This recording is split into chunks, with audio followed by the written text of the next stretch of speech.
Okay okay okay okay, ठीक है। तो आज हम लोग 3 पॉइंट्स पे बात कर रहे हैं, है ना? Dos and don'ts of natural farming, क्या करना है क्या नहीं करना है। लोग आते हैं इस सेक्टर में जिनका कोई एक्सपीरियंस नहीं रहता है 20 ईयर्स, मतलब उनके पूर्वजों ने कृषि किया लेकिन वो जो है कृषि नहीं करते हैं या कर रहे हैं।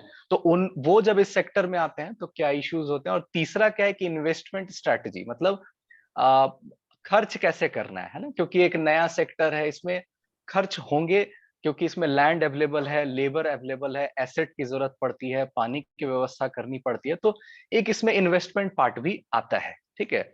तो सबसे पहले मैं ये बात बताना चाहता हूं कि ऐसा हुआ क्या है कि जो हमारा यूट्यूब है, हमारा गूगल है, ये वायरलिटी को प्रमोट करता है। जो भी चीजें वायरल होती है, मतलब बहुत विशेष होती है, स्पेशल होती है, वो चीजें ऊपर उठ के आती है, लेकिन बेसिक्स ऊपर उठ के नहीं आता है ना? जो नए लोग हैं उनके लिए एक स्ट्रक्चर्ड अप्रोच जो है इस सेक्टर में एक मिसिंग होती है।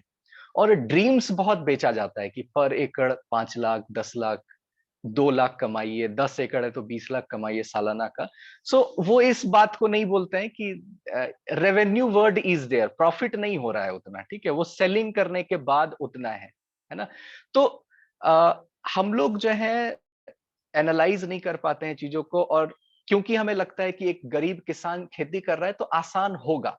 एक जनरल परसेप्शन यही होता है। कोई सॉफ्टवेयर इंडस्ट्री से आता है, कोई आते हैं लैंड पैच लेते हैं इंडिया में, तो क्या होता है कि अगर किसान गरीब है, उसके साथ इश्यू है, तो ये नहीं समझना है कि ये बहुत आसान चीज है, इसे अनपढ़ लोग कर रहे हैं तो ये आसान होगा, इसे नहीं समझना है। ठीक है। तो नेचुरल फार्मिंग में क्या होता है कि हम केमिकल्स, तो रैपिड रिजल्ट्स जो है हमें कभी मिलते नहीं है। मतलब शुरुआत में आपने एक फसल किया, आप पहली बार खेती में उतरे और आपने फसल किया, आपको रिजल्ट आएंगे ही नहीं। दूसरी बार किया, आएंगे ही नहीं। तो क्या होता है कि जो हमारा पेशेंस कैपिटल है, हमारे में उतनी क्षमता नहीं रहती है कि हम 1 साल 1.5 साल पैसे को बर्बाद कर पाए, क्योंकि पहले ही हमने बोरिंग में खर्चा किया है, पहले ही हमने फेंसिंग में कर दिया है, लेबर जो हमने हायर किया उस पे पैसा लग रहा है, तो 2 लाख 3 लाख 4 लाख बहे जा रहा है पैसा, और सेंस ऑफ मोटिवेशन है ही नहीं, ना पैसा आ नहीं रहा है। और एट द एंड क्या होता है, नेचुरल फार्मिंग छोड़ दिया जाता है, छूट जाता है। तो होता क्या है कि फिर फार्मिंग बदनाम हो जाती है कि नहीं, इसमें कोई बेनिफिट नहीं है। तो दिक्कत कहाँ हुआ, अप्रोच में। तो हम लोग स्लाइड बाय स्लाइड जो है बात करते हैं। पहला क्या है, एग्रीकल्चर इज नॉट सीड। क्यों बीज और खाद नहीं है? क्योंकि इसमें एक और शब्द है सॉयल जो मिसिंग है। लोग जनरली मिट्टी को,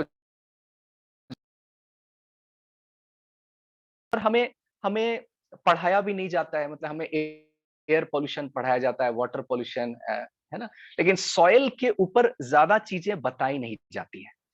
तो हम लोग लैंड, या तो हमारी पुश्तैनी जमीन होती है, पूर्वजों की जमीन, या हम लीज लेने जाते हैं, या हम खरीदने चले जाते हैं। तो लेट मी टेल यू, अगर आप खरीदने जा रहे हैं लैंड, तो फार्मिंग आपके लिए अभी नहीं है।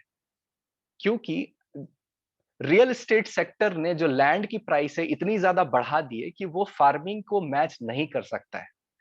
ये अलग बात है कि आप वहां रिजॉर्ट बनाना चाह रहे हैं, आप उसे स्कूल का रूप देना चाह रहे हैं, आप वहां गौशाला बनाना चाह रहे हैं, आप हेल्थ सेंटर, आयुर्वेदिक सेंटर बनाना चाह रहे हैं, वो अलग बात है। अगर आप अलग इकोनॉमिक एक्टिविटी करना चाह रहे हैं तो अलग बात है। लेकिन फार्मिंग के एंगल से अगर हम देखें तो लैंड परचेज करके खेती नहीं की जाती है, पहली बात। ठीक है। क्योंकि सॉइल भी एक पैरामीटर है, और वो लेवरेज नहीं होगा, आपके सारे पैसे चले जाएंगे बस जमीन खरीदने में। ठीक है।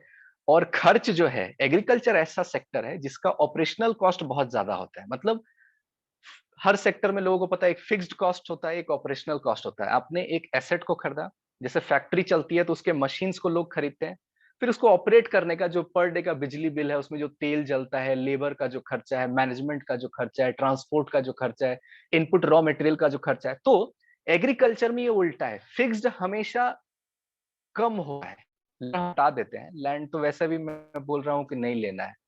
तो फिक्स्ड हमेशा कम होता है, तो ऑपरेशनल कॉस्ट का पैसा मेरे पास रहना चाहिए। मैं खेती में उतरा हूं, मेरे हाथ में 2-3 लाख रुपए नहीं है, 1 लाख रुपए नहीं है, तो मैं हर दिन, हर मंथ जो है स्ट्रगल करूंगा, लेबर को मैं पेमेंट नहीं दे पाऊंगा, हायर नहीं कर पाऊंगा। अब होता क्या है कि जब भी आप ये डेली वेज लेबर को लाते हैं अपने फार्म पर, 200 रुपए 300 रुपए जो पर डे देते हैं, उसको अगर टाइमिंग पे पैसे नहीं मिलते हैं, तो उसकी जो लॉयल्टी है आपके प्रति नहीं हो पाती है। उनका ख्याल रखना बहुत जरूरी है। ये वो ऐसा सेक्टर नहीं है कि बहुत स्ट्रक्चर्ड है, पढ़े लिखे लोग डिग्री लेके आ रहे हैं, आप एमबीए किए हुए आपने हायर किया, नहीं। ये गरीब होते हैं, इनकी जरूरतें पर डे की होती है, ठीक है, इनके पास सेविंग्स नहीं होता है। तो खेती में ऑपरेशनल कॉस्ट, हाथ में पैसा रहना पहले बहुत जरूरी है, एसेट के बाद, है ना। बोरिंग आपने कराया, कुआं है, नदी है, तो जब आप कृषि में आएंगे तो सबसे पहले आप देखिए कि नेचुरल रिसोर्स मेरे पास कितना आसानी से मिल रहा है। नदी किनारे का प्लॉट है, तालाब है कि नहीं, सॉइल जो है वो फर्टाइल है कि नहीं। एक आसान तरीके से, आपको सॉइल टेस्ट नहीं करवाने मैं बोल रहा अभी, लेकिन अगर उसमें नमी दिख रही है, उसमें घास दिख रहा है, उसका वर्ण कृष्ण है, मतलब डार्कर शेड है अगर सॉइल का, है ना, उसमें जीवाणु, अर्थवर्म दिख रहे हैं, उसपे सूखे पत्ते गिरते हैं पेड़ों के, तो वो एक अच्छी सॉइल है। वहां वाटर लॉगिंग नहीं होती, पानी नहीं जमता है। बहुत लोग लैंड ले लेते हैं, उसके बाद हमारे पास आते हैं, कांटेक्ट करते हैं, फिर हम बताते हैं कि यहाँ तो सिर्फ धान होगा, यहाँ पर ना पपाया आप उगा सकते हैं, ना मोरिंगा उगा सकते हैं, ना बनाना आप उगा। आपने एक बड़ा गलती कर दी कि वाटर लॉक्ड एरिया ले लिया जहां पानी जमता है। तो आप देख रहे हैं कि agriculture is not just seed and manure, इसमें सोर्सेस को बहुत अच्छे से देखना पड़ता है कि रिसोर्स क्या है उस एरिया में। आप जहां कर रहे हैं कृषि, वहां पर लेबर इशू तो नहीं है, ठीक है, जल्दी मिल सकती है कि नहीं, ये बात देखा जाता है, ठीक है। तो एग्रीकल्चर जो मेरे हिसाब से microbiology plus geography plus many more things are there, ठीक है। जो केमिकल फार्मिंग है वो एनपीके पे बात करती है, nitrogen, phosphorus, potassium and other 16 micronutrient, boron बोलते हैं, कैल्शियम। और मैं क्लियर कर देना चाहता हूं कि ये जो सेशन अभी मैं करवा रहा हूं, ये मैं मान के चल रहा हूं कि आपने अच्छे से गूगल किया है, यूट्यूब किया है, आप फार्मिंग पे बहुत रिसर्च करके बैठे हैं, लेकिन एग्जीक्यूशन में एक प्रॉब्लम है। जब आप खेत पे उतर रहे हैं या उतरना चाहते हैं तो बहुत सारी समस्याएं आ रही है, तो उस लेवल पे ही हम बात करने वाले हैं, ठीक है। तो खेती माइक्रोबायोलॉजी होती है।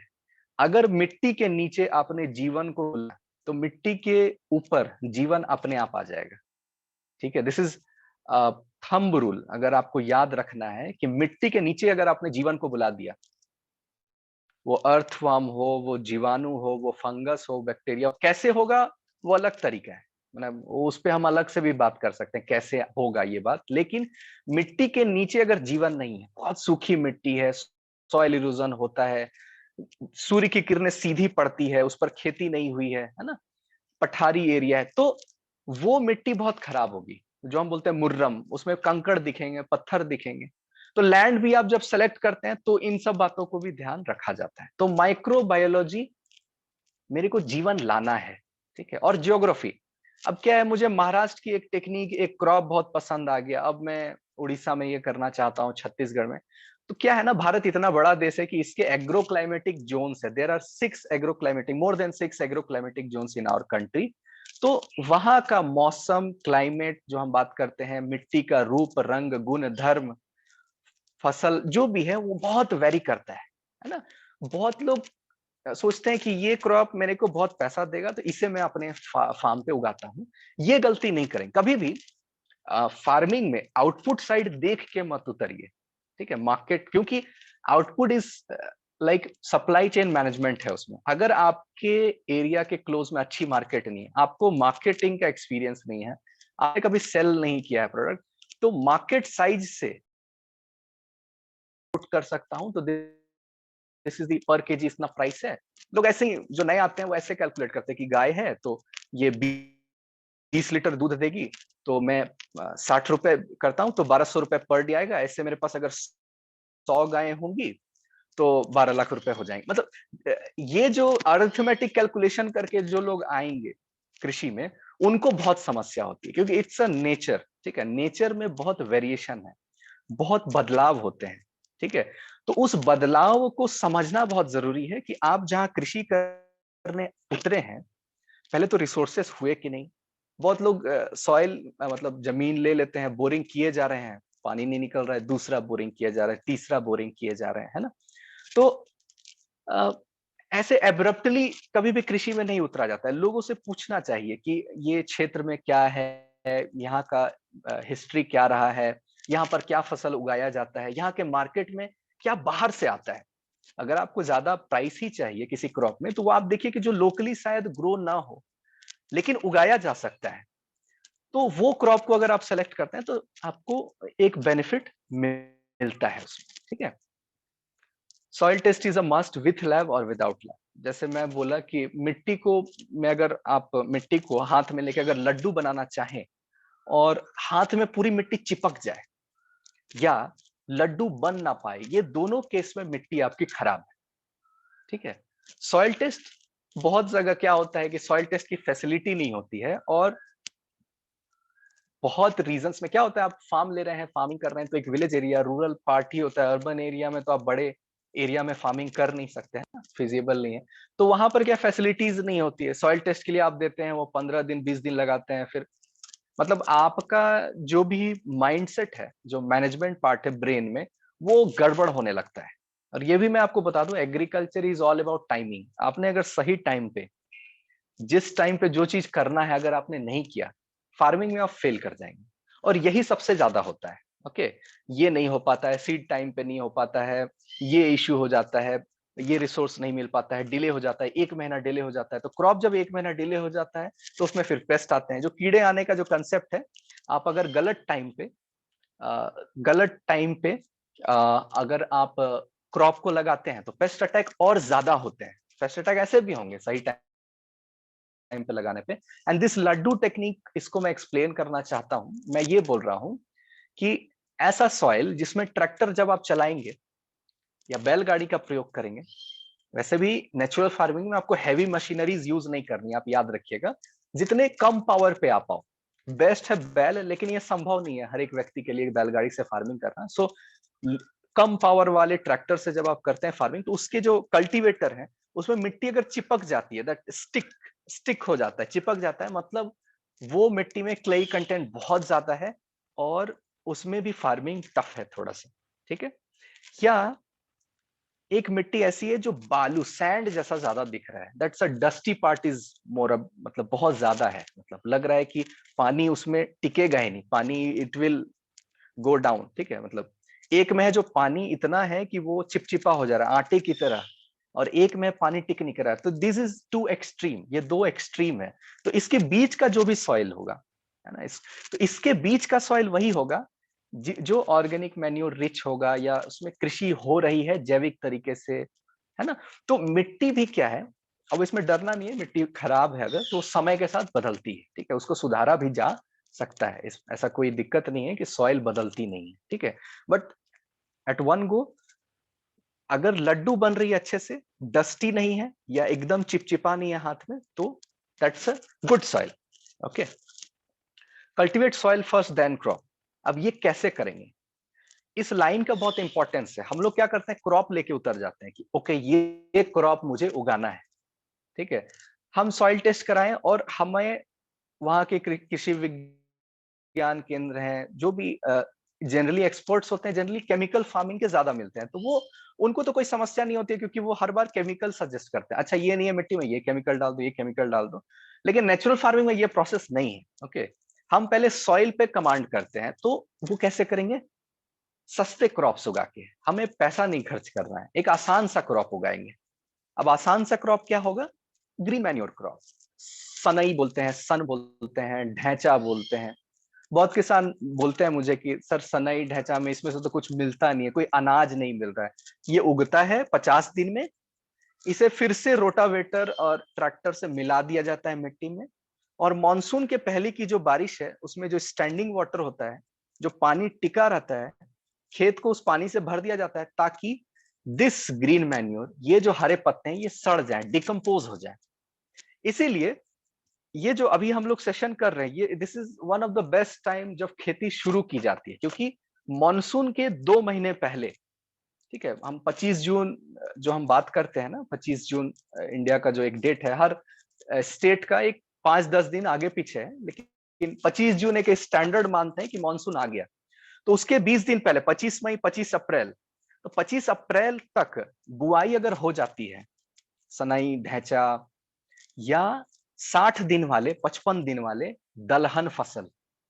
अब ये किसान को इसमें समस्या नहीं होनी चाहिए। एक लेग्यूमिनस क्रॉप आ गया जिसकी जड़ें नाइट्रोजन दे दी मिट्टी को, जिसका जो तना है, जिसका जो पौधा है वो एक हरा, या तो चारा के रूप में, गाय है, गौवंश है तो उसको काम आएगा, नहीं तो मिट्टी में उसको मिला दीजिए।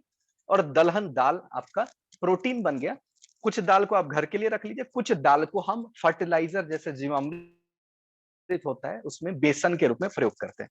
तो वही जीवामृत में भी फिर बेसन अगर खरीद के करेंगे तो इट्स महंगा होता है, फिजिबल नहीं हो पाता है। तो हमें रिसोर्स मैनेजमेंट ऐसी करनी है कि मेरे फार्म के आसपास जितनी चीजें मिल जाए अपने आप, है ना, तो वो बहुत बढ़िया होता है। जैसे बहुत बड़ा पैच ऑफ लैंड अगर है आपके पास, तो एक ग्रीन फॉडर, ग्रीन मैन्योर तो है ही, ग्रीन फॉडर, गाय का चारा भी जरूर उगाए। जैसे हम नेपियर की बात करते हैं, या अभी ओट्स की बात होती है ना। तो वो क्या है कि गाय का चारा, गाय के बिना तो कृषि होगी नहीं। नेचुरल फार्मिंग में बता रहा हूँ, एटलीस्ट 1 से 2 गाय। एक गाय क्यों नहीं, क्योंकि पशु है, गौ माता है, वो भी अकेले रहेगी तो उनका भी जो मेंटल स्ट्रेस लेवल बढ़ता है। तो 2 होते हैं तो सर सोशलाइज हम कर रहे हैं एनिमल को, हम भावना सूत्र अप्लाई कर रहे हैं। तो 2 एनिमल होती है तो बेहतर रहता है। तो फॉडर जब खाएंगी, अच्छी फॉडर खाएंगे, तो जो गोबर होगा वो भी अच्छा होगा, तो वो फर्टिलाइजर और अच्छा बनेगा जो हम जैविक खाद बनाएंगे, है ना। खेती में कहीं से गोबर उठा के ला के खेती करने में बहुत समस्या है, खास करके जो डेयरी वाले हैं उनसे नहीं लाया जाता है। ठीक है, तो हमने क्या बात की कि खेती में उतरने से पहले ग्रीन मैन्योरिंग जरूर करें। वो आपका ऊपर है कि आप कौन सी क्रॉप करते हैं, वो अलग बात है, बट ग्रीन मैन्योरिंग से ही शुरू करें। मिट्टी को पहले खिलाएं, खिलाए पिलाएं, मिट्टी को अच्छे से खिलाए पिलाएं। नाउ द पॉइंट इज, अभी क्या है, इन सीटू मल्च, ये बॉटल नेक है, मैं आपको बता दे रहा हूं। ये जो मल्चिंग है, this is one of the most crucial, और ये मिस हो जाता है जो भी ऑर्गेनिक फार्मिंग में है, नेचुरल फार्मिंग में है। ये इसकी वैल्यू लोग नहीं समझ पाते हैं, जो भी फार्मर है। जैसे अब प्लास्टिक मल्च है, तो प्लास्टिक मल्च चलिए केमिकल फार्मिंग के लिए बहुत अच्छा है, लेकिन जैविक कृषि में प्लास्टिक से अगर कवर करेंगे, एक तो पर्यावरण के लिए नुकसानदायक है, और दूसरा ये प्राण वायु जो है, ऑक्सीजन जो है, मिट्टी को नहीं दे पाता है ना। मतलब वी आर सीलिंग, हम लोग सील कर रहे हैं पानी। हम बोलते हैं कि इवापोरेशन से बचा रहे हैं, तो मॉइस्चर मेंटेन रहता है, तो न्यूट्रिएंट बहुत अच्छे से पौधे को जाता है। मल्चिंग का अपना पर्पस है, बहुत अच्छा काम करता है, लेकिन जैविक कृषि में, प्राकृतिक कृषि में ये मल्चिंग मदद नहीं कर पाता है उतना। ठीक है, ये आपको मैं बता दूं। तो मल्चिंग जो आर्टिफिशियल है वो काम नहीं देगा, तो कौन सा काम देगा, तो नेचुरल मल्चिंग, ग्रीन मल्च।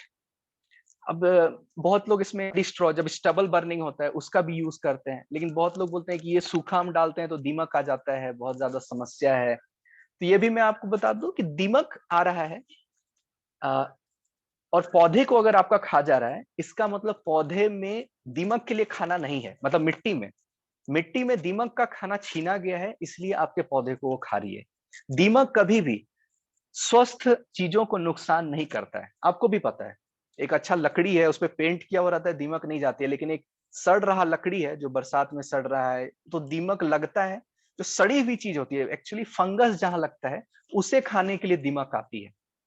तो मिट्टी का गुण धर्म जब तक खराब रहता है तो दीमक जैसी समस्याएं आती है, और मल्चिंग में ये और विकराल हो जाता है, अच्छे से अगर ना करें हम तो उसके लिए क्या करते हैं, जो ग्रीन मल्च, हम पैडी स्ट्रॉ से शुरू ना करके एक ग्रीन मल्चिंग, तो उसके लिए टेप्रोसिया मैं सजेस्ट करता हूं। बहुत फार्मर को मैंने दिया भी है वो सीड की, इसे आप कहीं भी उगाओ, 6 महीने 8 महीने में वो पौधा उगता है, उसको आप छांटिए और मल्चिंग के रूप में इस्तेमाल कीजिए।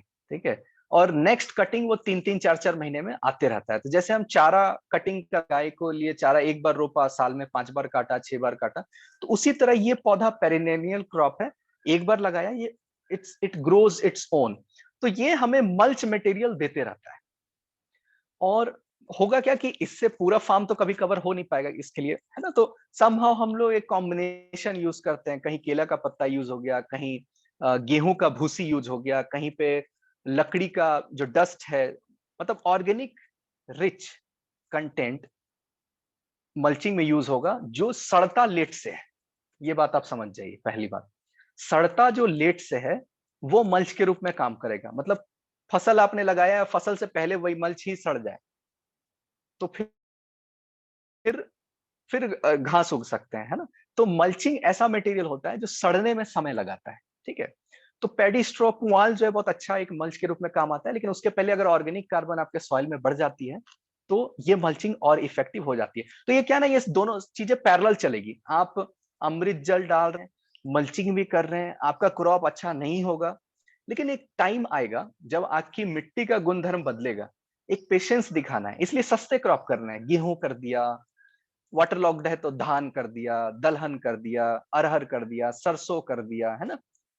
मेहनत नहीं करना है कि बहुत एक्सपर्ट का मुझे कंसल्टेंट का पैसा लग रहा है, जैसे मुझे ही आपने बुलाया तो पैसा पे किए जा रहे हैं, कुछ फायदा हो नहीं रहा है, तो नहीं।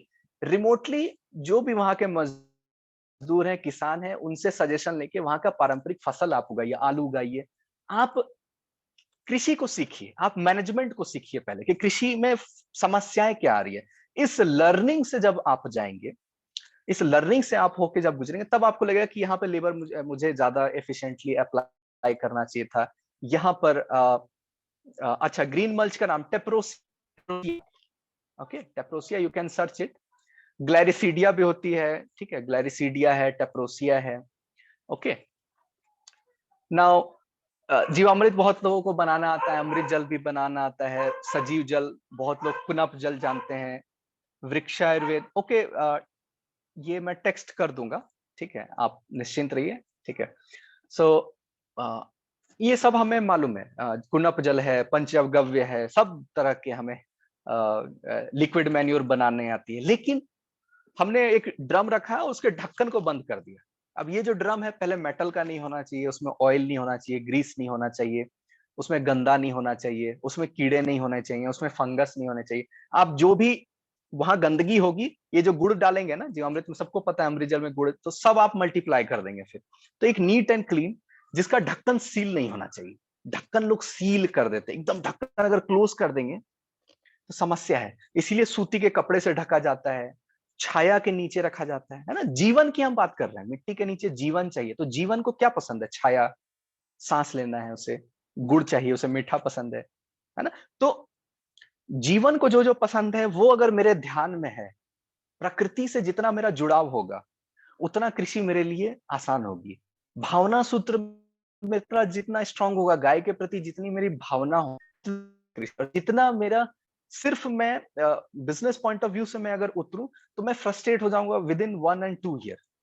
बिजनेस पॉइंट ऑफ व्यू से आपको आना है, बट स्टिल पहले डेवलप कर लीजिए आप अपने रिसोर्सेस को, अपने एरिया को, लोगों को। आप अगर नवरत्न आपने रेडी नहीं किया, आपके भरोसेमंद स्टाफ नहीं है आपके पास, यही होता है ना समस्या यहाँ पर। मछली के लिए लोग बात करते हैं, मछली पालन, तो तालाब से मछली चोरी हो जाती है। दूध के लिए करते हैं तो पता चला दूध को बेच दिया जा रहा है, मिलावट कर दिया जा रहा है, तो कस्टमर को क्वालिटी कंसर्न आ रहा है।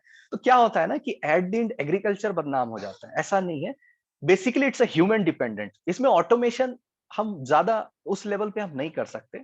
ऑटोमेशन करने जाएंगे फिर वो प्राकृतिक रहती नहीं है। केमिकल फार्मिंग में बहुत ऑटोमेशन है, हाइड्रोपोनिक्स है, एक्वापोनिक्स है, लेकिन तो ये ह्यूमन डिपेंडेंट है। तो जो आपके आपके नवरत्न है, जो आपके जो स्टाफ है, वो पक्के होने चाहिए, वो आपको पहले ढूंढने हैं, वो आपको बना के रखने हैं, है ना। तब जाके जो है आपका फार्म अच्छा रिजल्ट देता है, ठीक है। Transition phase, pH neutralization, soil test बड़ा सा एक रिपोर्ट है, उसमें पीएच और ऑर्गेनिक कार्बन, ये दो शब्द आप पकड़ के पहले रख ले। बाकी नहीं समझ में आ रहा कि क्या है, इलेक्ट्रिकल कंडक्टिविटी क्या है, बोरोन है, कैल्शियम है, फास्फोरस है, ये है नहीं अभी समझ में आ रहा है क्या है, कहां से होगा, उसकी भरपाई कैसे होगी। पीएच को आप पकड़ के रखिए, 7 के जितने क्लोज होगा उतनी बेहतर लैंड है।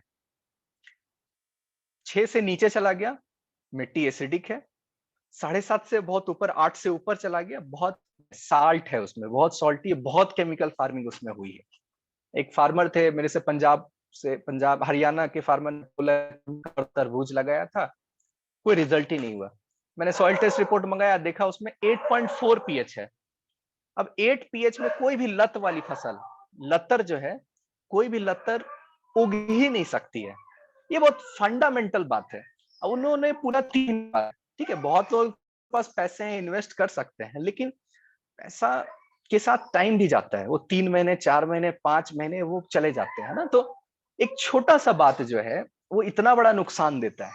ओके, इसलिए हमें ना बारीक, हमें गूगल हेल्प नहीं कर पाते हैं, क्योंकि हमें डोंट्स नहीं पता होते हैं, क्या क्या जगह हमें नजर ध्यान रखनी है। जैसे एक ढक्कन बंद रखना, टाइटली बंद रखना भी कितनी बड़ी समस्या हमारे लिए क्रिएट कर दिया।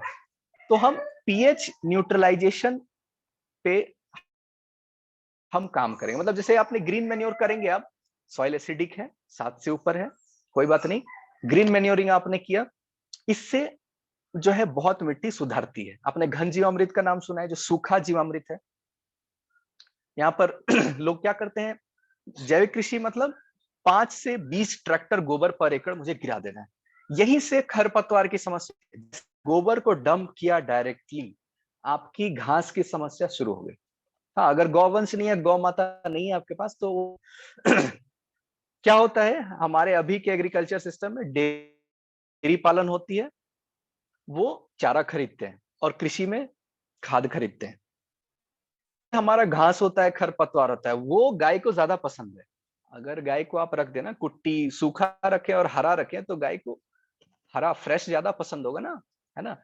तो घास की समस्या गाय आने से खत्म हो गई, और गाय का जो कॉस्टिंग है चारा का, वो कृषि होने से वो कम हो गया। आप मकई करेंगे तो मकई आपने बेच, लेकिन जो डंठल है आप खिला रहे हैं, जड़ जो है मिट्टी को कर रही है। तो ये जो पूरा एग्रीकल्चर है, वो 3 भाग में आप हमेशा याद रखिए। जो सबसे टॉप का पार्ट है वो हमारे लिए, मनुष्य के लिए, जो दिख रहा है धरती के ऊपर, ये पशु के लिए, ये पशुधन है। और जो मिट्टी के नीचे जो रूट्स, ये मिट्टी का भोजन है। ये तीनों में छीन रहे हैं हम, है ना। हम केमिकल डाल, तो मिट्टी का भोजन हम छीनते हैं। हम नमक देते हैं ना, यूरिया जब देते हैं, तो बेसिकली हम, आप नमक खा लीजिए, आप ज्यादा, आपको प्यास ज्यादा लगेगी।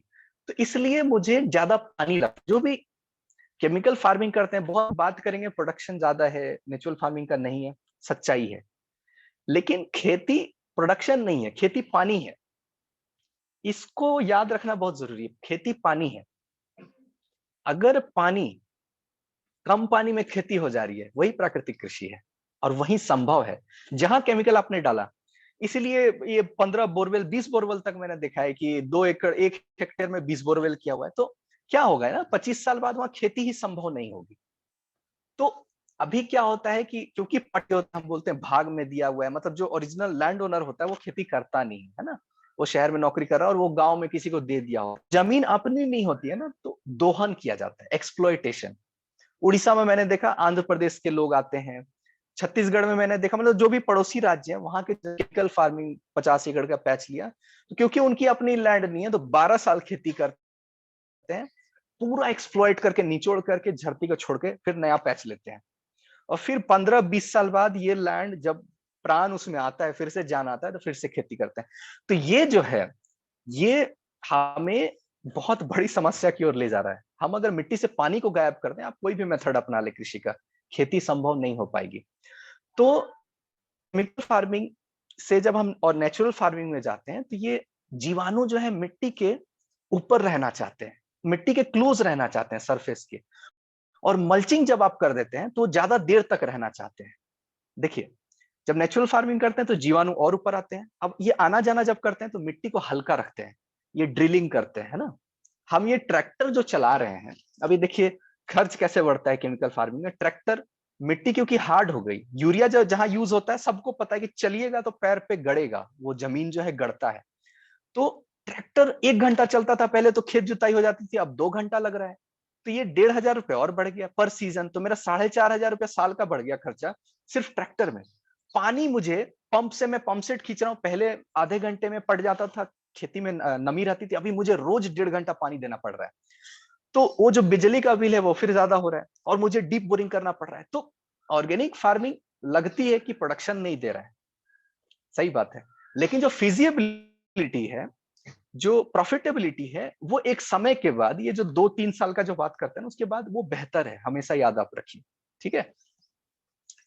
Target microbes, population density and diversity. जिस भी मेथड को आप लगाएं, अमृत कृषि अपनाएं, जैविक कृषि अपनाएं, प्राकृतिक कृषि अपनाएं, होमा फार्मिंग, बायोडायनेमिक फार्मिंग, जितने भी फार्मिंग है, सब में कुछ ना कुछ एक कमी है। क्यों? क्योंकि हर मेथड लोकलाइज्ड है। आपके क्षेत्र के अनुसार, आपके खेत के साइज के अनुसार हर मेथड उपयुक्त हो सकती है या फेल हो सकती है। ठीक है? जैसे 10 एकड़ का अगर मेरा पैच है, तो उसमें अमृत कृषि करने के लिए मुझे 12 साल का पेशेंस चाहिए, मतलब, और मुझे वो करना चाहिए फेज मैनर में। मैंने अमृत मिट्टी बनाया, लेकिन उसमें लेबर कॉस्ट मेरा ज्यादा। लेकिन जिनकी छोटी जमीन है, जिनका 1 एकड़ से कम जमीन है, तो वहां पर मुझे प्रोडक्शन भी चाहिए। तो अमृत कृषि जो है वो प्रोडक्शन बहुत अच्छा दिलवाता है। जो जैविक कृषि, नेचुरल कृषि में भी बहुत सारे लेवल हैं, तो उसमें जो कुछ फार्मिंग टेक्निक ऐसे हैं जो प्रोडक्शन बहुत ज्यादा देते हैं। लेकिन बड़ा जितना जितना मेरा पैच होता जाएगा, मेरे लिए मेथड्स अपनाना बहुत मुश्किल है। मैं निमास्त्र कितना बना पाऊंगा? 2.5 एकड़ 3 एकड़ तक सही है। तो ये भी समस्याएं आती है।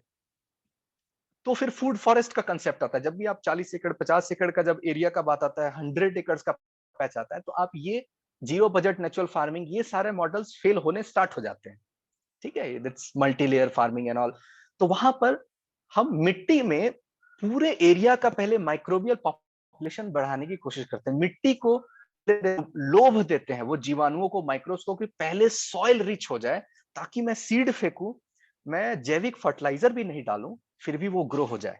मैं कुछ ऐसा सिस्टम करूं, सेंट्रोपिक एग्रीकल्चर करूं, पर्मा कल्चर करूं, फिर वो लेवल बढ़ने लगता है। तो नेचुरल फार्मिंग, फार्म साइज कैसा है, आप किस एरिया में है, कौन से पत्ते मिलते हैं, कौन सी लोकेलिटी है, उसके हिसाब से मेथड्स बदलने हैं। और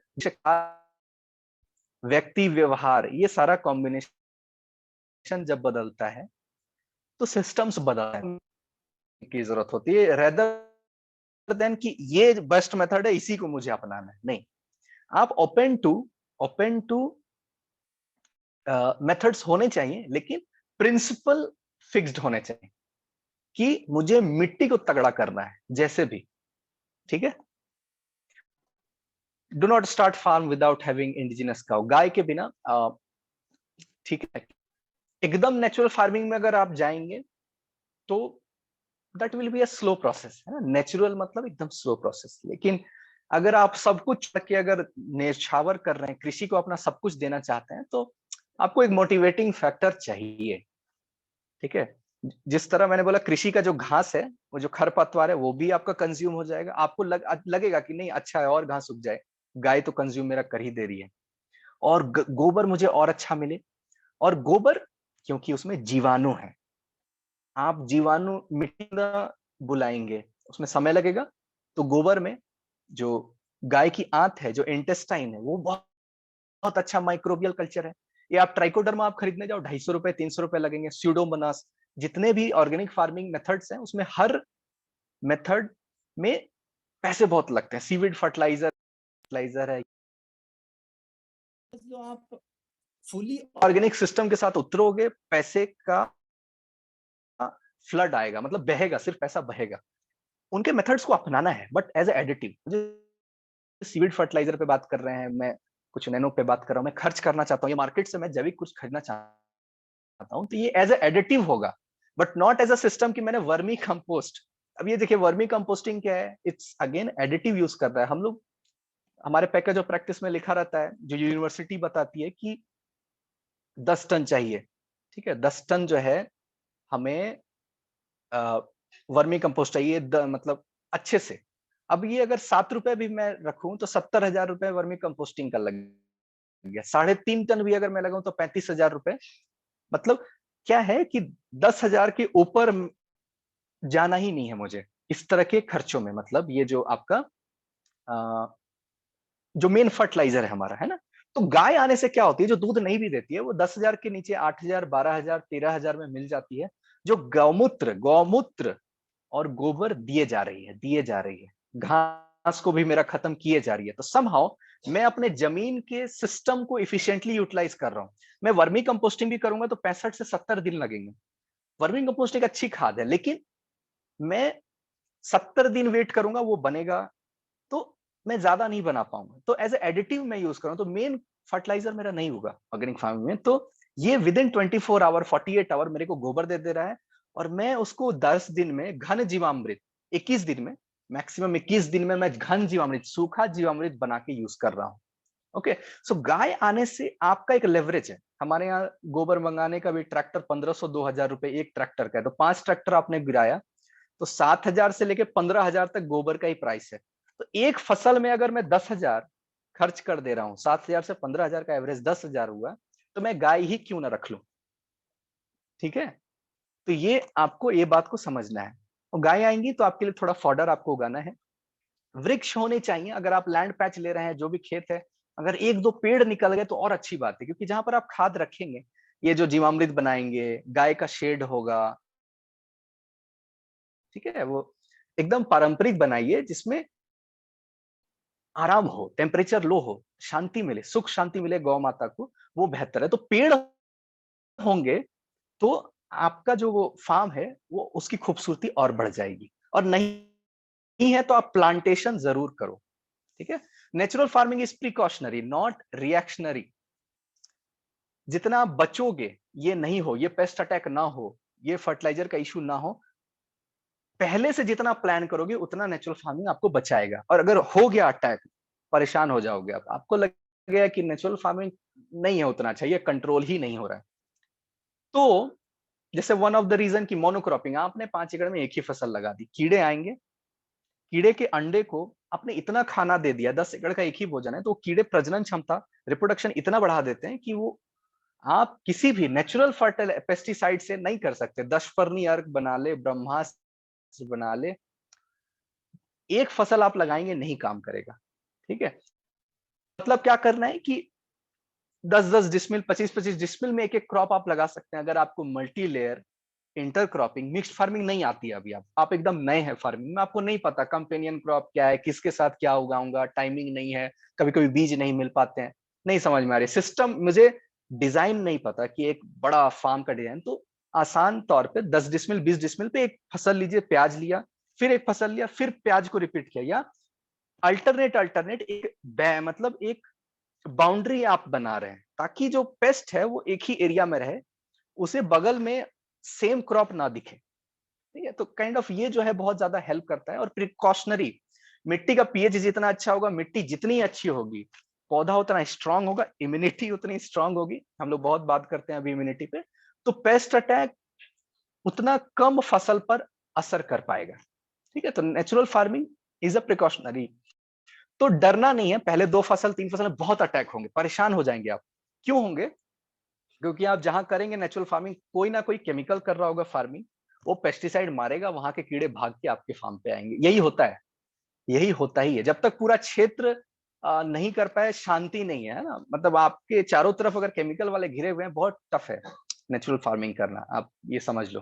ठीक है, और ये तो मैं अभी बोल दिया कि डिजाइन ऑफ फार्म्स पे ज्यादा परेशान होने की जरूरत नहीं है। पहले प्रेम से मैनेजमेंट सीखिए, मिट्टी को ठीक करिए, गौवंश को लाइए, अच्छी गौ माता को लाइए, सेवा दीजिए, सिस्टम को बनने दीजिए। ठीक है, खुद भोजन को लीजिए, पहले अपने घर का जो जैविक भोजन है उसको पहले अपनाना शुरू करिए, जहर अपने घर का कम करिए, अपने किचन का, फिर धीरे धीरे धीरे धीरे दूसरों का कम करना है। तो गो फॉर ट्रैप क्रॉपिंग। अब ये प्रिकॉशनरी मैंने बता दी कि बचना ज्यादा है, तो कैसे बचना है? तो बॉर्डर क्रॉपिंग क्या है? बॉर्डर क्रॉपिंग अगर करना चाहें,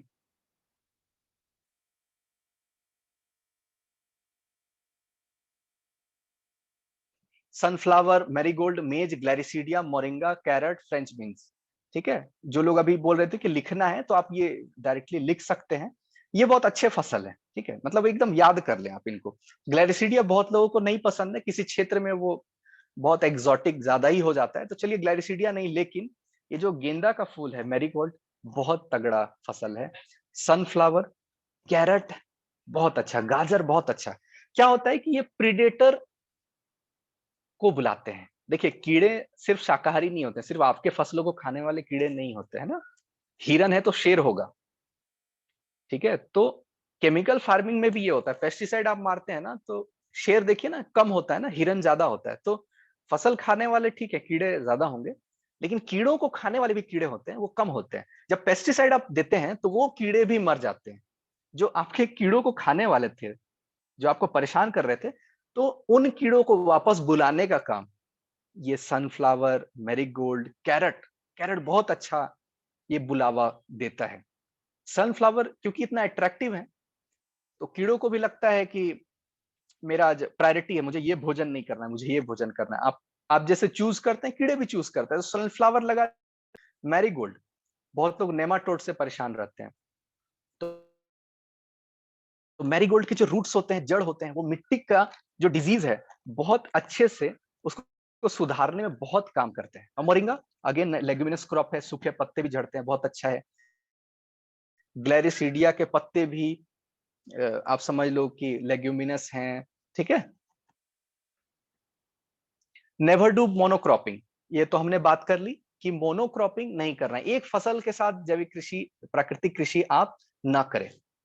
अब आता है सीख लिया, ओके, निमास्त्र बना लिया, अग्नियास्त्र बना लिया, दशपर्णी बना ली, अ, अ, जितने भी है ना, वो गौ कृपा अमृतम में यूज कर लिया, कॉपर और छाछ का प्रयोग कर लिया, यही है ना, मतलब दुनिया यही है। इतने पेस्टिसाइड्स को अगर नाम आप जान रहे हैं, बनाना जान रहे हैं, तो बहुत अच्छे से आप समझ रहे हैं प्राकृतिक कृषि को, ठीक है।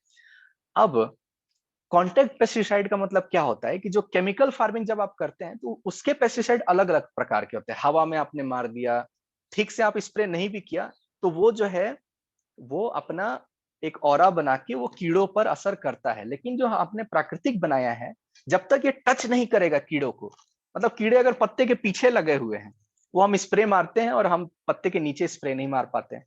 तो जब तक कांटेक्ट नहीं होगा, नीम मिलेगा नहीं कीड़े को, वो स्वाद जैसे ही खाने जाएगी पत्ते को, तो नीम का स्वाद उसको आना चाहिए, तो उसको लगना चाहिए ये कड़वा है ना। हमारे ऋषि मुनि ने ऑब्जर्व किया था, वो देखे कि नीम के पेड़ में कि कीड़ा आ नहीं रहा है, तो उनका प्रयोग करके हम कीड़े को दुखी करना चाहते हैं। हम यहाँ पे भी अहिंसा का ही बात कर रहे हैं, को मारना नहीं चाह रहे, लेकिन हट जाए कीड़े, क्योंकि हटेंगे तो बेहतर होगा मरने से, क्योंकि मरेंगे तो अंडा देके जाते हैं।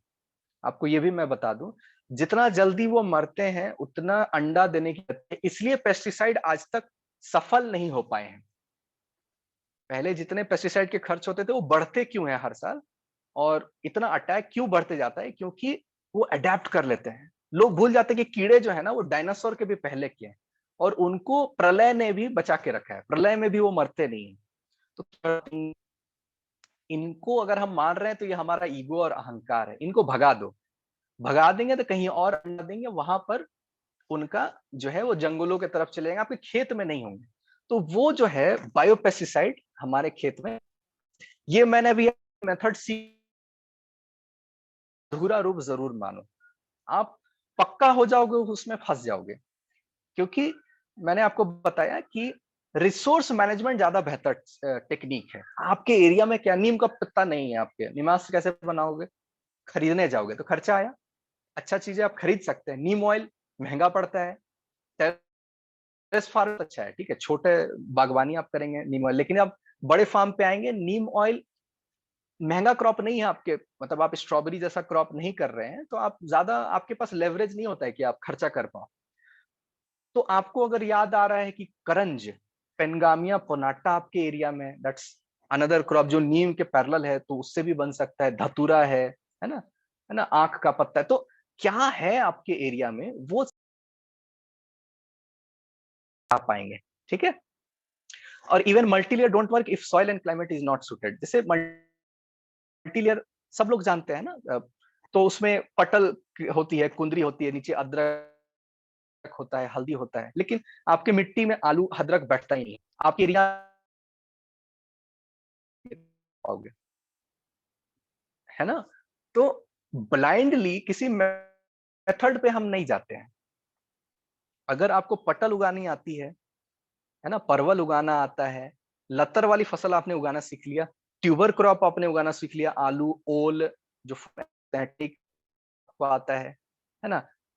चलिए साग जो है उसको, स्पिनच को, इसको उगाने के लिए कोई स्किल सेट, पुदीना को उगाने के लिए स्किल सेट नहीं चाहिए। लेकिन जब आप दो तीन क्रॉप का ग्रोइंग में पारंगत जब हो जाते हैं, तब आप एक लेयर ऊपर उठते हैं और फिर आप डिजाइन सोचने लगते हैं, ओके मुझे ये करना है ना, है ना। नहीं तो आप छोटे छोटे चीजों में फंस जाएंगे कि आज बोरिंग फेल हो गया, आज बिजली नहीं है, आज लेबर नहीं है, आज जीवामृत नहीं बन पाया है, ड्रम नहीं है मेरे पास, बन नहीं पा रहा है, हम लोग पर वीक दे नहीं पा रहे हैं।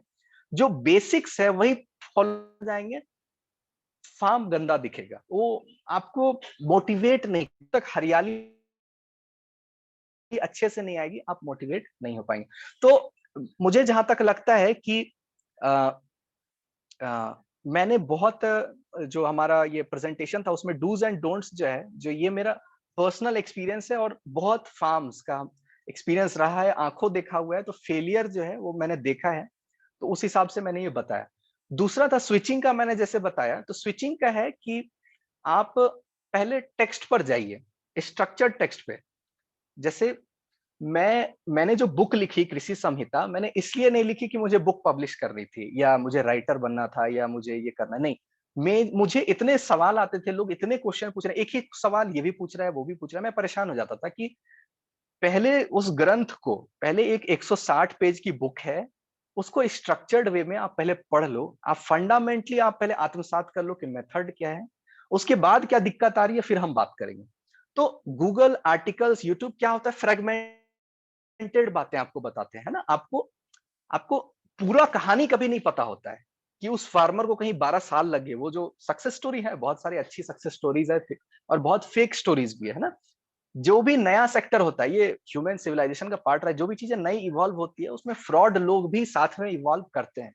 तो बहुत लोग आपको ड्रीम बेचकर, क्योंकि आपको नॉलेज नहीं है इसलिए आपको कुछ भी बेचा जा सकता है ना, बेवकूफ बनाया जा सकता है, लैंड के टर्म में, सीड के टर्म में, फर्टिलाइजर के टर्म में, मार्केट को बोल के कि आपको हम 200 रुपए पर केजी देंगे इसका, लेकिन जब क्रॉप हो जाता है तब बोलते हैं नहीं इसमें क्वालिटी खराब है, हम 50 रुपए ही देंगे आपको। तो ये आप वो पहले आपको नहीं बताएंगे, है ना।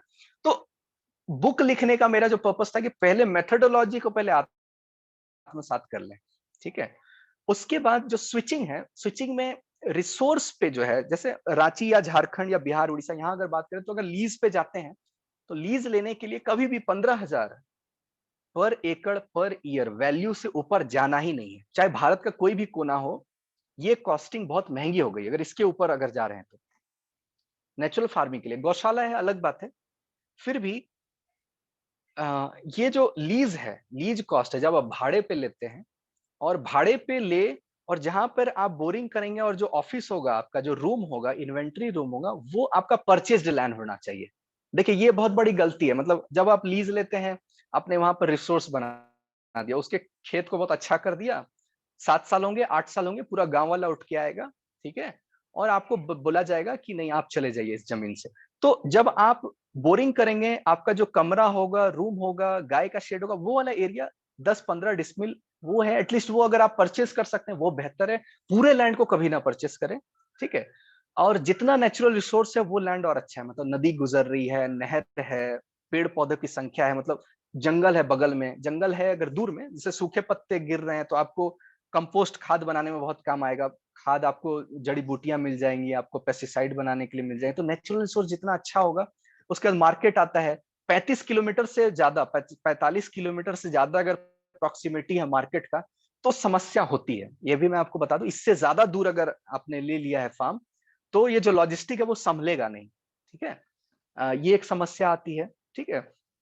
लोग आते हैं इस सेक्टर में, सोचते हैं कि सर्टिफिकेट लेके हमें एक्सपोर्ट करना है, उतना दूर आप मत जाइए। डोमेस्टिक मार्केट अगर आप हैंडल कर सकते हैं पहले, वो पहले अचीव करिए, क्योंकि ये बहुत हॉचपॉच है। ये जो ऑर्गेनिक फार्मिंग है, it's certification is another kind of, बहुत ये लोचा बोलता हूँ कि ये परेशान करके रखा है लोगों को। जो केमिकल कर रहे हैं वो सर्टिफिकेट लेके ऑर्गेनिक के नाम पे बेच देते हैं। तो ऐसे लोग इस सेक्टर में तो आने ही नहीं चाहिए, जिनको प्रकृति प्रेम नहीं है, मनुष्य के प्रति प्रेम नहीं है, गौ के प्रति प्रेम नहीं है। ऐसे व्यक्ति अगर आएंगे तो सक्सेसफुल तो होंगे भी नहीं, और समाज को एक और धोखा देके जाएंगे और पूरा सेक्टर को बदनाम करके जाएंगे कि ये जो ऑर्गेनिक है, अरे इसमें तो बस सर्टिफिकेट का गेम होता है। तो ये जो स्विच करेंगे आप एग्रीकल्चर में, तो ये जो रिसोर्स है, लैंड को लेना, है ना, नेचुरल रिसोर्स को देखना, लेबर होने चाहिए, लोग जो है आपके पक्के होने चाहिए, उस एरिया का कुछ लोकल होना चाहिए, ताकि कभी कंफ्लिक्ट हो तो लोकल अगर नहीं होगा तो वो हैंडल नहीं है ना। और जो इन्वेस्टमेंट पार्ट है, जैसे गाय गौशाला करते हैं तो शेड पे खर्च नहीं करते, अच्छी गाय पे खर्च करते हैं, क्योंकि गाय दूध देगी, गाय घी बना के देंगे, वो रिटर्न देगा। तो उसी तरह फार्मिंग में खर्च करना ही है, तो अच्छे बीजों को प्रोक्योर कीजिए, अच्छे खाद को, अच्छे मिट्टी को बनाने में खर्च जितना करना है, और फेंसिंग वेंसिंग पहले टेम्पररी आप स्टार्ट कीजिए, जुगाड़ से जितना आप कर सकते हैं, क्योंकि वो रिटर्न आपको नहीं देगा, वो आपका पैसा खा जाएगा। आप जितना एक्सपेरिमेंट, हिट एंड ट्रायल, आपका 1 साल तो हिट एंड ट्रायल पे ही जाएगा, तो उसमें उधर खर्च आप ज्यादा करें, जो आपको एक्चुअल में रिटर्न देना चाहता है ना? अच्छे लोगों पर खर्च करें, है ना? जैसे हम लोग क्या करते हैं यहाँ पर, जैसे 200 रुपए अगर पर डे अगर एक लेबर का कॉस्ट है, वो उसका चार्ज है, तो हम 6,000 रुपए उसको बोल सकते हैं कि पर मंथ के लिए हम रख सकते हैं उसको सैलरी पे। तो अगर 8,000 में मुझे एक और व्यक्ति मिल जाए दूसरा, जो स्किल सेट है, जिसमें काम करने की क्षमता है, और 10,000 में ऐसा मिल जाए जो ईमानदार भी है, मेरे बिना बोले ही काम कर देता है, तो ये 6,000 वाला महंगा पड़ जाएगा आपको। ठीक है? सो इन्वेस्टमेंट स्ट्रैटेजी क्या है? ये नवरत्न होता है कि अच्छे लोगों को जरूर आप हायर कीजिए, और बड़े-बड़े एसेट्स पे पहले पैसा बचाइए, खेती पे और लोगों पर पहले पैसा खर्च कीजिए, ताकि खेती, क्योंकि वो जो असर है, जब आप ये मल्चिंग किया, आपने अमृत जल डाला, आपने फसल लिया, ये जो हरियाली है और ये जो प्रॉस्पेरिटी है, समृद्धि, ये 3 साल के पहले नहीं दिखती है। और आपने, आपका मतलब आप भाग्यशाली हैं, तो 1.5 साल के पहले नहीं दिखता है। 2 साल, 1.5 साल लगता है, ठीक है? तो ये अभी मैं पूरा ये वाइंड अप करता हूँ, ये हमारा पूरा सेशन यहाँ खत्म होता है, तो अगर कोई डाउट है तो आप पूछ सकते हैं।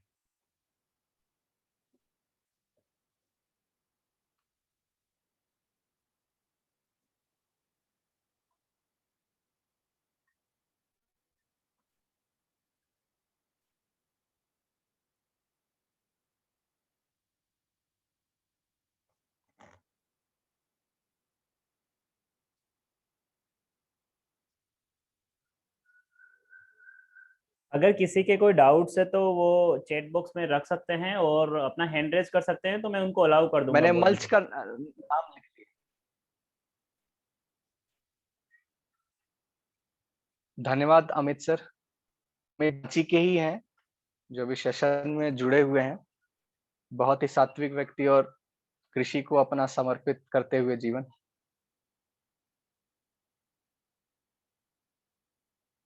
ओके सर, कोई क्वेश्चन नहीं निकल रहा है कुछ लोगों का। अ,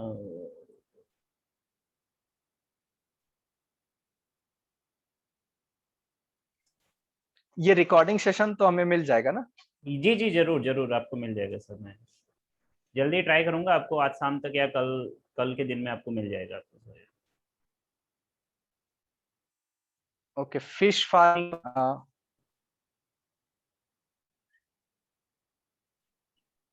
हाँ, तो फिश फार्मिंग अगर आप करना चाह रहे हैं, तो डक को जरूर इंट्रोड्यूस कीजिए, बत्तख जो है। पहले क्या होता था कि ना, गांव में भैंस और गायें होती थी, और तालाब में जब मछली पालन होता था, तो ये जब पशु जाते थे, जैसे भैंस और गाय गई, तो मछली दौड़ती थी पानी में, ठीक है? तो अभी एरिएटर का कंसेप्ट आता है, एक मशीन आता है जो ऑक्सीजनेशन करता है ना, बुलबुला क्रिएट करता है, पैडल घूमता है, तो इस पे खर्चा आ रहा है, तो हम क्यों ना डक को इंट्रोड्यूस करें? अगर बत्तख आ जाती है मछली के साथ, तो मछली का ग्रोथ बढ़ जाता है, और क्योंकि बत्तख जो है वो बीट भी करेगी, तो मछली का वो खाना भी बनता है, तो इट्स लाइक एक एक इकोसिस्टम पे अगर आप काम करेंगे, तो मछली पालन ज्यादा अच्छा रिजल्ट देगा। दिया आपने। और सर मेरा अब यहाँ पे जो कंसर्न है, बाकी ये प्रैक्टिसेस तो हम साइंटिफिक मेथड्स अप्रोच करके कर लेंगे, आपकी सलाह भी लेंगे, हम्म। लेकिन यहाँ पे सुनने में आता हो कि लोग आपस में एक दूसरे को नुकसान पहुंचाने के लिए कई बार तालाब में जहर डाल देते हैं मछलियों को मारने के लिए। तो मैं समझना चाह रहा था कि ये जहर इतना इफेक्टिव होता है कि थोड़ी सी क्वांटिटी में डाल के पूरे नहीं तालाब को नहीं एक नहीं, तरफ। ये जो जहर का जो कंसेप्ट है ना, हम्म बेसिकली देखिए, जैसे इंजेक्शन वाली जो कहानी है और जहर वाली कहानी दोनों हम्म एक जैसी है। जैसे ये हम्म लौकी हम्म, में इंजेक्शन डाल के ठीक। बोला जाता है, बड़ा कर दिया गया तो है ना? वो तो बिलीवेबल आप नहीं है, देखिए, खैर तो उसको जहर वाला मैं हाँ, तो नहीं बस नहीं, समझना चाह रहा था आपसे कि वो किस तरह हाँ, से काम करता है। देखिए, जब बेसिकली असली में जब दुश्मनी लोग निभाते हैं, हम्म, तब जाके इसमें एक पैसा लगेगा, जहर को खरीदने के लिए तो पैसा जी लगेगा ना पहले। जी और जी मछली वाला जहर जो है आपके बगल वाले राशन दुकान में नहीं मिलेगा, है ना? वो जी, बिल्कुल चूहा मारने बिल्कुल। की ही दवाई मिले। तो कोई हम्म, व्यक्ति अगर जहर दे रहा है, तो ऐसी स्टोरीज पहले फेक ज्यादा होती हाँ है, मेरा भी क्योंकि जहर वही दो, मानना था। मैं भी यही कहता हूँ लोगों को कि वो ऑक्सीजन की कमी के कारण अचानक मछलियां मर जाती है, ना कि कोई जहर जो दे देता है श्रावण उनको। श्रावण और हाँ। आषाढ़ का जो मास होता है ना, हम्म बेसिकली हम्म तो उसमें देखिए जब बारिश होती है ना, तो जब सिर्फ पानी होता है ना, सिर्फ पानी का जब बहाव होता है तो हवा कम हो जाती है। ठीक अच्छा है, अच्छा। ठीक है। ये देखिए जहर का जो टाइमिंग आप देखिएगा कि जहर होता कब है, देखिएगा तो वो मानसून के आसपास वाला ही एरिया होगा मानसून के हमेशा। आसपास, जी जी गर्मी में बिल्कुल जहर का कंसेप्ट बिल्कुल। नहीं आएगा, है ना। हम्म। तो यूट्रोफिकेशन हम बोलते हैं, स्कूल में भी पढ़ाया जाता है हाँ, यूट्रोफिकेशन, जो हरे यूट्रोफिकेशन, लेयर। बायोमैग्निफिकेशन, हाँ। आवाज आपकी, हेलो। हेलो। हाँ हाँ, बोलिए। जी जी। हम्म। तो मेरे पास सर बेसिकली एक्चुअली जो सन। टाइम बच रहा है, जी हम्म, मेरे पास जो टाइम बच रहा है ड्यूरेशन इसका करने का, वो करीब 9 से 10 महीने का ही बच रहा है। तो क्या मैं इसमें सक्सेसफुली कर पाऊंगा, क्योंकि 3 महीने पानी होता है उस खेत में। जो होता एरिया है। मैंने सेलेक्ट किया है वो 3 महीने पानी होता है उसमें आपका। जुलाई, जून, जुलाई और अगस्त। हम्म, हम्म, अगस्त तक तो निकल जाता है, बट जून और जुलाई में पानी डेफिनेटली होता है वहाँ पे। देखिए आ रहा हूँ एक एक कंसेप्ट, जैसे लेबर एंटरप्रेन्योर का भी कंसेप्ट आता है। जैसे जो पान का दुकान है, आप देख रहे हैं, तो जी कोई भी जी स्टार्टअप वाला 5 पान दुकान को इंटीग्रेट करके जोमेटो जैसा, फ्लिपकार्ट जैसा जी नहीं बना बिल्कुल सकता है। बिल्कुल। क्योंकि, है ना, क्योंकि इसकी जो टेक्निकलिटीज है वो पान वाले के पास ज्यादा है। तो उसी तरह खेती में जब इस तरह के सिचुएशन आते हैं, तो गांव में खेती होती है। आप जो समझ रहे हैं ना, ये कोई समस्या नहीं है किसानों के लिए। वो तो ऐसे ही करते हैं, क्योंकि जो पानी ठहरती है तो नमी भी रहती है। और तो वो तो आलू की जो खेती है, ऐसे ही खेत में वो कर डालते हैं, भिंडी कर डालते हैं, मतलब बरसात के पहले तक 2-3 फसल लेके चल जी जाते हैं। लेकिन जब हम जैसे लोग उतरते हैं, तो हमें चीजें जो है प्लान्ड वे में चाहिए होती है। अच्छा, इस समय मेरा ये क्रॉप निकलना चाहिए, क्योंकि मैंने एक सप्लाई चेन बना के रखा है। मुझे ऑर्गेनिक कर रहा हूं, तो मैं एक प्रीमियम, एक अच्छे जगह ही बेच रहा हूँ, कॉमन जगह में मंडी में नहीं बेच रहा हूँ, है ना। जी जी। तो तो उस समय ये समस्या आ सकती है, क्योंकि पानी जमा होने से फंगस का प्रॉब्लम होता है। वो पानी सूखता नहीं है जब तक एक पूरा एरिया, है ना। और आपको दूसरे प्रकार की समस्या आ सकती है, क्योंकि ये 4 महीना आप तो खेती कर नहीं पाए। हाँ, धान कर सकते हैं, ठीक है। तो अगर धान तो छोटे, एक्चुअली सर हो रहा है वहाँ पे ऑलरेडी। धान धान से हट के कितना मुझे कुछ, ये पैच कितना बड़ा है, ये जो कितना एक बड़ा एरिया लैंड है? है मेरे पास, तो करीब 11 करीब गूगल मैप पे मेजर किया था, तो करीब 16,000 स्क्वायर फुट का आ रहा है। नहीं, तो इतने में कोई समस्या नहीं होनी चाहिए, क्योंकि 1 एकड़ हम 40,000 स्क्वायर फुट को बोलते हैं मिनिमम। ऐसे तो जी 43,000 स्क्वायर फुट हुई, तो ये 25 डिसमिल से हाँ छोटा ही हाँ। हुआ है ना। जी कोई जी बड़ी समस्या नहीं है जब बड़ा लैंड होता है ना, जब जैसे, क्योंकि ये तो मैं ये भी बोलता हूँ कि 2.5-3 एकड़ के नीचे साइज में फिजिबल भी नहीं है। मैं आपको बता दे रहा हूँ, फार्मिंग जो है, अच्छा। हाँ, हमें हमें इससे नीचे में काम नहीं चलेगा, ठीक है।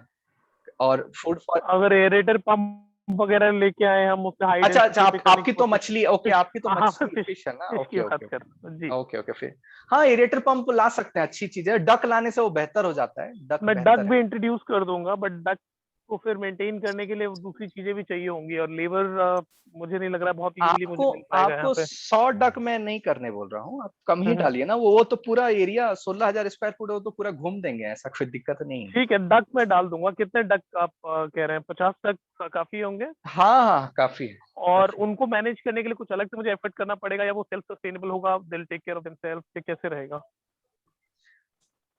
है। देखिए, पोल्ट्री, मुर्गी हम्म हम्म। और बाकी गोटरी जितने भी हैं, उन सब से ये आसान अच्छा होता है। अच्छा पहले आपको बता, रिलेटिवली, तो अच्छा। आप समझ, तो उनके लिए उससे कुछ आसान है अलग ये। से मुझे शेल्टर वगैरह नहीं बनाना पड़ेगा उन डक्स के लिए? वो पॉन्ड में ही रहेंगे पूरे टाइम? हाँ हाँ, नहीं नहीं, शेल्टर बनाना जी जी। पड़ता है। देखिए, वो तो हमेशा हम्म पानी में नहीं रहेंगे। वो पॉन्ड के बगल में ही छोटा सा आप बनाइए ना, कोई दिक्कत नहीं है। लेकिन वो, they are much more tolerate to disease, वो मरते नहीं है, ठीक है। उनका जो एग है वो न्यूट्रिशियस होता है जी। बेसिकली। वो पोल्ट्री वाला, इसमें अंडे का कोई वैल्यू नहीं है। ये हम्म। जो है और ज्यादा सर मैं वैल्यूबल अभी है, पटना ठीक है। हम्म, डिस्ट्रिक्ट में है, तो यहाँ पे मार्केट हम्म। का क्या सिनेरियो है? एग्जैक्टली मैं कहाँ अपना प्रोड्यूस सेल कर पाऊंगा? मैं जैसे कि आपने पटना बोला कि सिटी कितना दूर है? पटना सिटी मेरे यहाँ से करीब 30 किलोमीटर होगा। काफी है, कोई दिक्कत नहीं। रोड की तो मेरे ख्याल से 40-45 मिनट ज्यादा से ज्यादा लगता है चाहिए डिस्टेंस कवर करने में, उससे ज्यादा टाइम नहीं लगता। नहीं, एक देखिए, अभी कम्युनिटी अभी बन रही है, नेचुरल फार्मिंग कम्युनिटी धीरे धीरे बिल्डअप हो रही है। हम लोग सब जुड़े रहेंगे ना, तो एक ही प्लेटफॉर्म से हम लोग वो मार्केटिंग का इशू नहीं होगा। क्या मेरे जो ज्यादा बड़ी समस्या रही है कि मुझे फार्मर नहीं मिलते हैं, ठीक है, मिलते हैं छोड़ देते हैं, वो पेशेंस लूज कर देते हैं, कोई समस्या आ जाती है, लैंड का समस्या, पानी।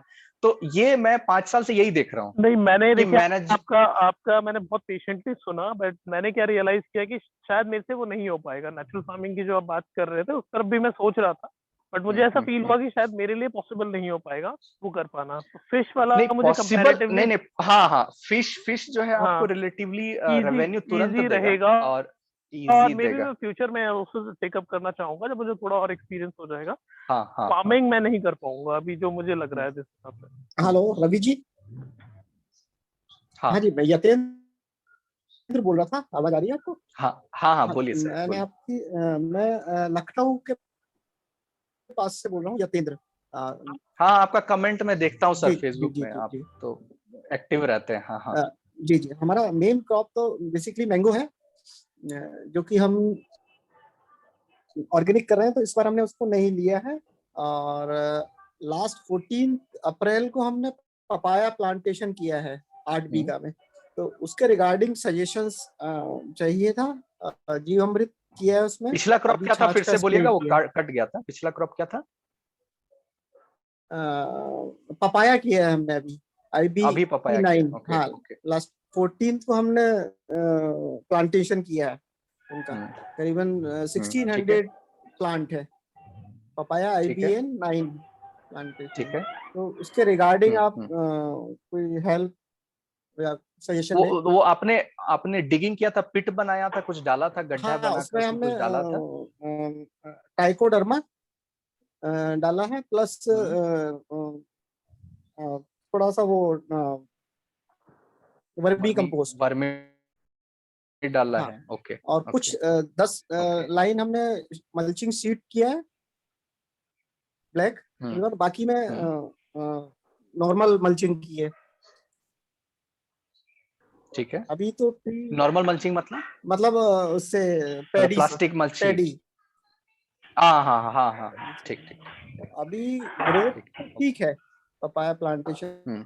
की। मैं आपको फोटो भी भेजूंगा। तो और आप क्या सजेस्ट करते हैं उसमें, क्या क्या कर मेरा सकते हैं? YouTube चैनल में 2 वीडियो है, कुणप जल का और पंचगव्य का। दोनों में से जो सुविधा है आपको बनाने के लिए, क्योंकि आपको ग्रोथ हार्मोन, ग्रोथ प्रमोटर जी चाहिए, ठीक है। जी ये बहुत ज्यादा इंपॉर्टेंट है, क्योंकि जो फल वाली फसल होती है ना, फल ही उसमें सब जी कुछ है ना।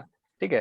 पौधे, पपाया बहुत अच्छा हाइट ले ले, उसका हेल्थ बहुत अच्छा, फल ही नहीं पकड़े, जी जी। है ना। तो, तो उसके लिए पंचगव्य या कुणप जल, ये दोनों में से जो आप बना लो, क्योंकि जीवामृत काफी नहीं होगा, अच्छा, मैं आपको क्लियरली बता दे रहा हूँ, क्योंकि आपने फिर वही मोनोक्रॉपिंग की है, सिर्फ पपाया लगाया है ना। अभी परसों से अगर हमने उसमें मैरीगोल्ड मतलब गेंदा लगाया है। हाँ, ठीक है ठीक है ठीक है, समझ गया। देखिए, सुभाष पालेकर जी का जब हम मेथड अपनाते हैं, बहुत लोग क्या करते हैं, जी, जीवामृत बनाया, मल्चिंग की, लेकिन सुभाष पालेकर जी का मेथड कभी भी सिंगल क्रॉप पे सक्सेस नहीं करता है।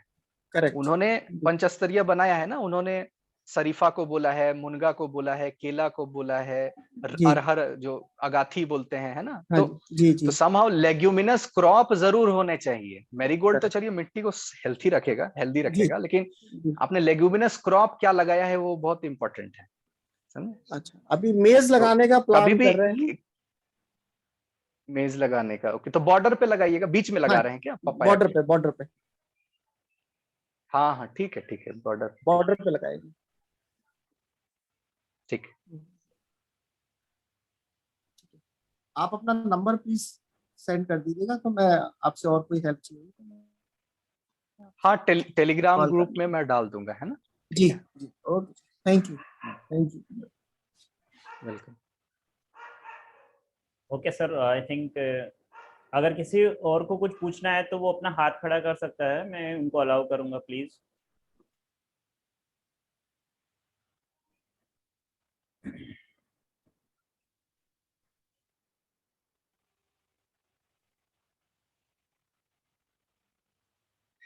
सर मुझे लग रहा है कि अभी किसी का कोई क्वेश्चंस नहीं है, और काफ़ी लिमिटेड लोग ही आ पाए हैं, लगभग 70-20 लोग थे हमारे साथ, तो इसका रिकॉर्डिंग मैं आपको जल्दी और ये टेलीग्राम ग्रुप का लिंक मांग रहे हैं मानस मानस फाउंडेशन, उनको दे दीजिएगा, है ना, चैट में। जरूर जरूर मैं डाल देता हूँ सर।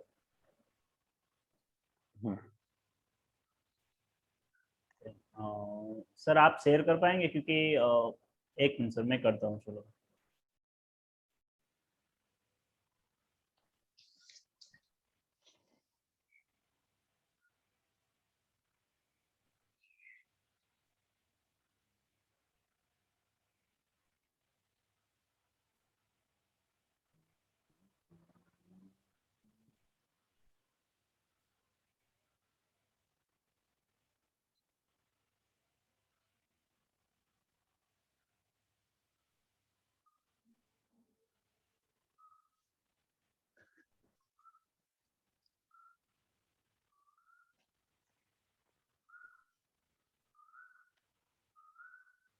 जी मैंने टेलीग्राम ग्रुप का लिंक ड्रॉप किया है, प्लीज़ जिनको भी ज्वाइन होना है वहाँ पे क्लिक कर सकते हैं।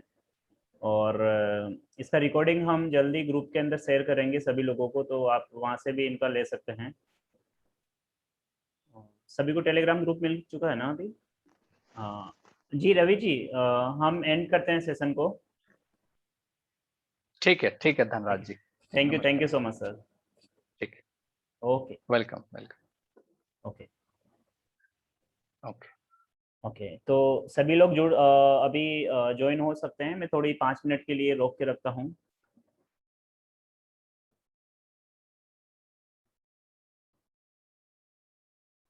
एंड सारे अटेंडेंस से मैं बताना चाहूँगा, आप मुझे सुन रहे हैं सभी लोग? हमारे अब हम ट्राई कर रहे हैं कि इंडो एग्रोनॉमी डेली कुछ ना कुछ मीटिंग्स और इस तरह की चीज़ें हम ऑर्गेनाइज कर रहे हैं विद एक्सपर्ट्स और साइंटिस्ट के साथ में, या फिर जो सक्सेसफुल फार्मर्स है। तो आप टेलीग्राम ग्रुप में एक्टिव रह सकते हैं, और मैं आप सबको अलाउ भी करूँगा। 1 मिनट, अगर कोई कुछ कहना चाहता है तो। कोई कुछ बोलना चाहता है तो अपने हाथ खड़े कर सकता है, मैं उनको एक बार अलाउ करना चाहूँगा।